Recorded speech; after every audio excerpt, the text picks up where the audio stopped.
Olá pessoal, tudo bem com vocês? Então, continuando nosso curso de Programação Pascal, vamos falar sobre os operadores aritméticos, relacionais e lógicos, tá? E vou falar mostrando alguns exemplos, tá? Para ficar mais fácil. Então tá, temos operadores aritméticos, tá? Os conhecidos mais de soma, né? O sinalzinho de mais aqui indica soma. O menos é subtração, né? Diminui valores. O estrela, né? O asterisco significa multiplicação, né? Vezes na matemática. A barra significa divisão, tá? Só que aqui a gente tem que tomar um cuidado nessa questão da divisão. Na verdade, para divisão a gente tem dois operadores, tá? A gente tem a barra que divide operadores de tipos reais, tá? De números reais. E o div, tá? Ele divide, né, números inteiros, tá? E depois temos o mod, que é o resto da divisão, tá? Eu tenho um exemplo aqui abaixo que eu vou explicar para vocês, cada um, né? O soma, o menos, né? Soma, subtração e multiplicação, eu não vou mostrar exemplos porque não há necessidade, né? São operadores matemáticos tranquilos. Eu vou mostrar a divisão porque ela tem dois tipos, né? Então, para vocês entenderem qual é a diferença dessas duas operações, né? Dois operadores, melhor dizendo. Então tá. Eu renomeei aqui as variáveis de A a D, tá? Então, a primeira variável A, ela é do tipo real, tá? Tá? Aqui é apenas um exemplo. Aí no caso aqui o A está recebendo 5 dividido por 5, tá? Então ele está recebendo, na verdade, a conta, né, o valor de 5 dividido por 5, tá? No caso, 5 barra, né, 5, tá? Então, utilizando essa barra, que é divisão em números reais, tá? Tipo real, a variável A vai receber 1.0000 e assim por diante, ela vai receber um número decimal, ok?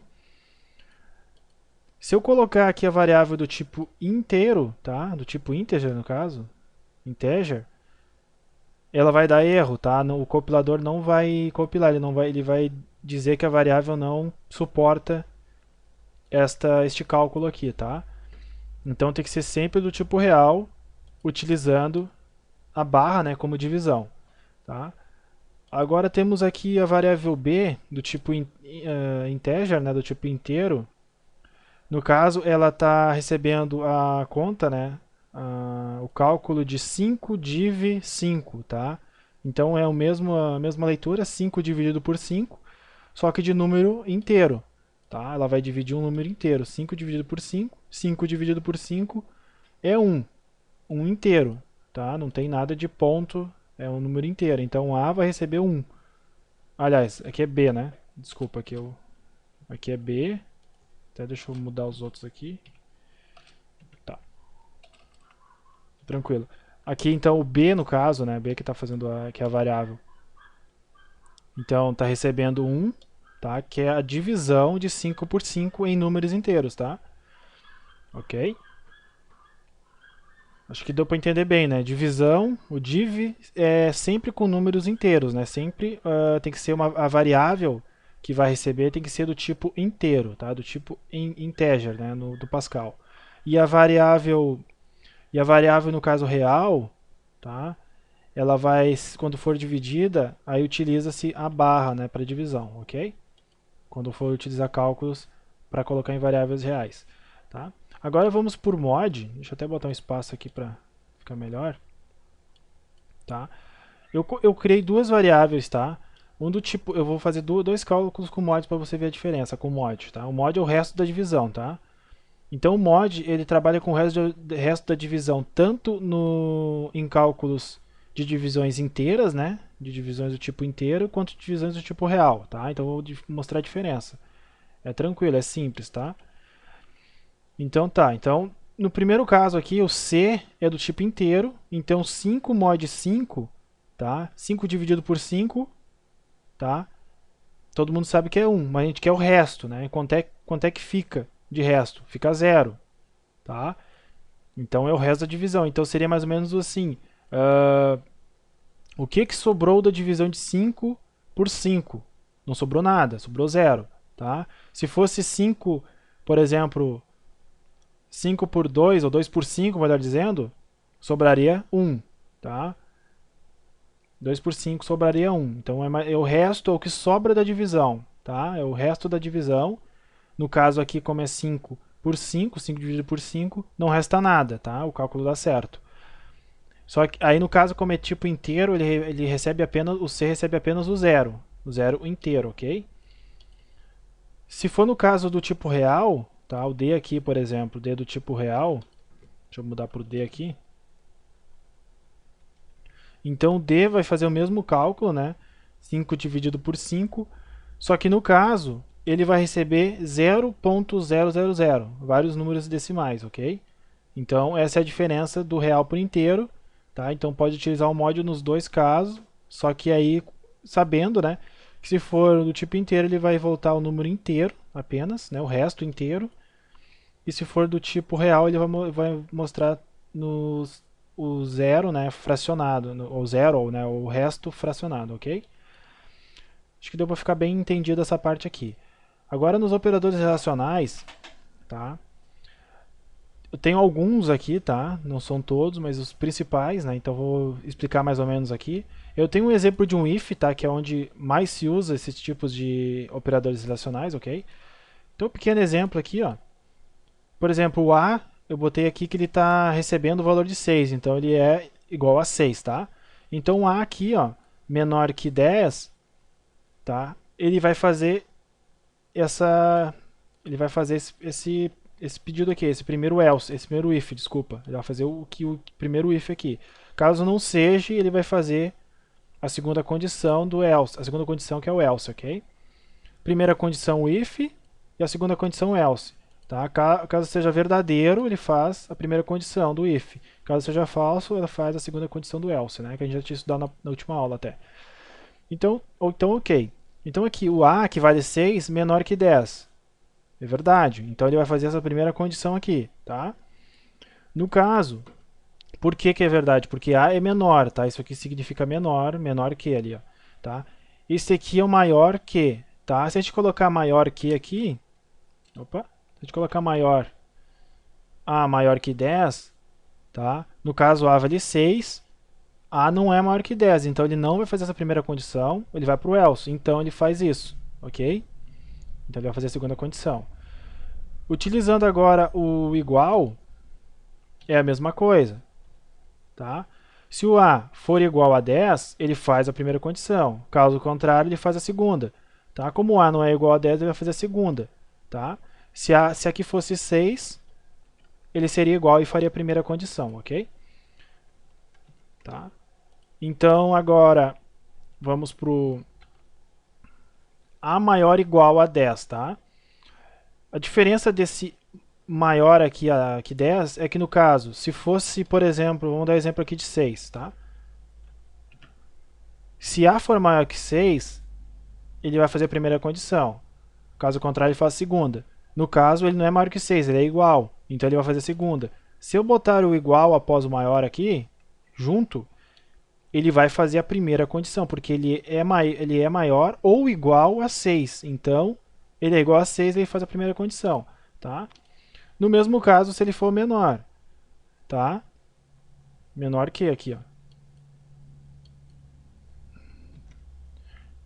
Então, menor.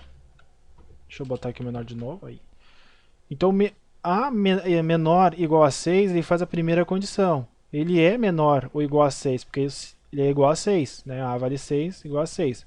Tá? Então, ele vai fazer a primeira condição. Tá? Se eu tirar aqui o igual, ele não é menor que 6, ele faz a segunda, ok? Então, A igual a 6 significa se ele for menor ou igual ao determinado valor. Tá?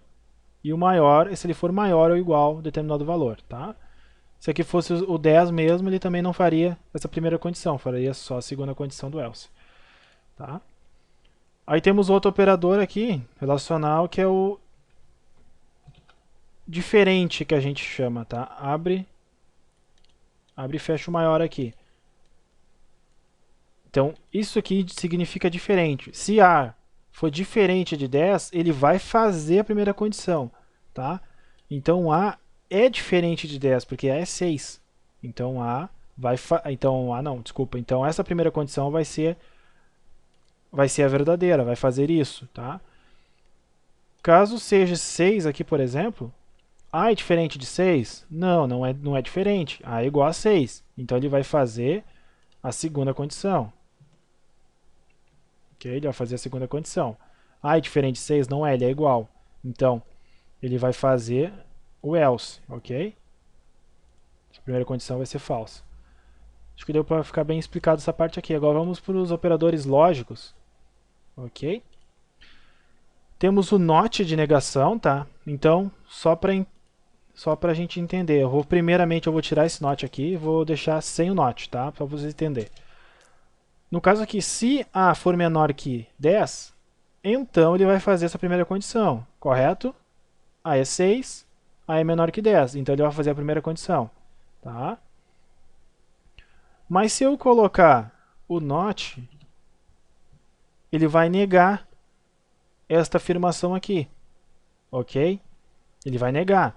Então, na verdade, se A for menor que 10, não faça essa primeira condição, faça a segunda. Ou não faça, né, se não tiver o else, por exemplo, não vai fazer nada. Tá, ok? Então ele está negando que o A é menor que 10. Tá? Em outras palavras, ele está dizendo isso aqui. O A é maior ou igual a 10. Ok? Em outras palavras, ele está dizendo esse not significa isso. Significa que o A é maior ou igual a 10. Esse not. Mas para não confundir, eu vou tirar isso aqui, só para vocês entenderem. Quando não tem o not, ok?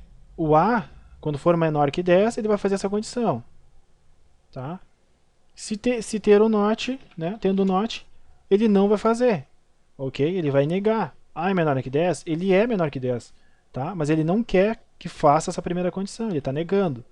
Ok? Então ele vai pular para a próxima condição, no caso aqui o else. Ok? Então agora temos o end. Deixa eu tirar esse not aqui. End, no caso, seria duas afirmações, tá? Então, A menor que 10 e A igual, por exemplo, a 6, tá? Faça essa primeira condição. Vai fazer isso aqui. Tá? Aí vamos ler aqui. A é menor que 10? Ele é menor que 10. Tá?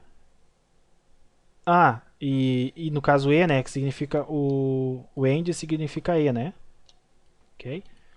A é menor que 10, ele é. E A é igual a 6, também é. Então ele vai fazer a primeira condição, tá? Temos duas perguntas, né? Duas perguntas no if aqui, melhor dizendo. E e tanto um quanto o outro está verdadeiro, tá? Se no caso tivesse, por exemplo aqui fosse 8, ele não faria essa primeira condição, porque o E precisa que todas as condições sejam verdadeiras, tá? O AND, no caso. Então, A tem que ser menor que 10 e A tem que ser igual a 6, tá? Não pode ser diferente. Se A for menor que 10 e A for menor que 8, ele não vai fazer essa primeira condição, porque tem que ser os dois, ok? E vai fazer a segunda, tá? Ok? O contrário se dá ao OR, ok? O OR significa ou, tá? Então, se A for menor que 10 ou A for igual a 8, ele vai fazer a primeira condição, ok? Caso contrário, se nem o A, tá? Se nem o A, por exemplo, se o A for maior ou o A for igual a 8, tá? Nenhuma das afirmações está certa. O A não é maior que 10, o A vale 6. Ou o A é igual a 8? Não, o A vale 6. Então ele não vai fazer essa primeira condição e vai ir para a segunda, que é a condição do else. Ok? Tranquilo? Então o OR ele precisa de uma condição verdadeira. Se uma condição for verdadeira, ele vai fazer a primeira condição do if. Tá? Agora temos o SHOR, que é um ou exclusivo. Tá? Como é que funciona? Por exemplo, eu vou colocar aqui o A é menor que 10, tá? E o A é igual a 6. Tá? Você se lembra que eu coloquei ali o A é menor que 10, o OR no caso, né? Tirando esse X aqui, o OR. A igual a 6, eu falei que a condição era verdadeira. Tá? No caso, o XOR, ele necessita de um OU exclusivo. No caso, ele vai, por exemplo, aqui ele vai dar como negação, ele não vai aceitar. Tá? Por quê? Porque tem duas condições iguais. Tanto o A é menor que 10, quanto o A é igual a 6. Então ele não vai fazer essa primeira condição, ele vai fazer a segunda, ok? Então tem que ser um OU exclusivo. Isso significa aqui, OU exclusivo, tá? Então tem que ser tem que ser primeiro, tem que ter uma condição verdadeira só. Então tem que ser ou o A é menor que 10, aí no caso aqui pode ser qualquer outra. Se aqui A for menor que 10, que é verdadeiro, e no caso o outro que A for igual a 8, que é falso, ele vai dizer que a primeira condição é verdadeira. Ou ele vai fazer a primeira condição, melhor dizendo, né? Se aqui no caso o A for maior que 10, tá? E A for igual a 6, ele também vai fazer a primeira condição. Primeiro também vai mostrar o primeira condição do if aqui, ok? Então acho que ficou explicado, pessoal, essa questão dos operadores. Tá? Na próxima aula a gente vai fazer exercícios, tá? Com esses operadores aritméticos, relacionais e operadores lógicos, tá? Utilizando a nossa estrutura de condição if-else. Tá? Então, até a próxima aula. Eu espero que vocês tenham gostado da aula, da explicação. Peço que avaliem o vídeo e contribua, né, na questão de compartilhamento do vídeo, tá? Para mais pessoas poderem ter acesso, ok? Então agradeço a todos vocês. Tchau, pessoal, e até a próxima aula.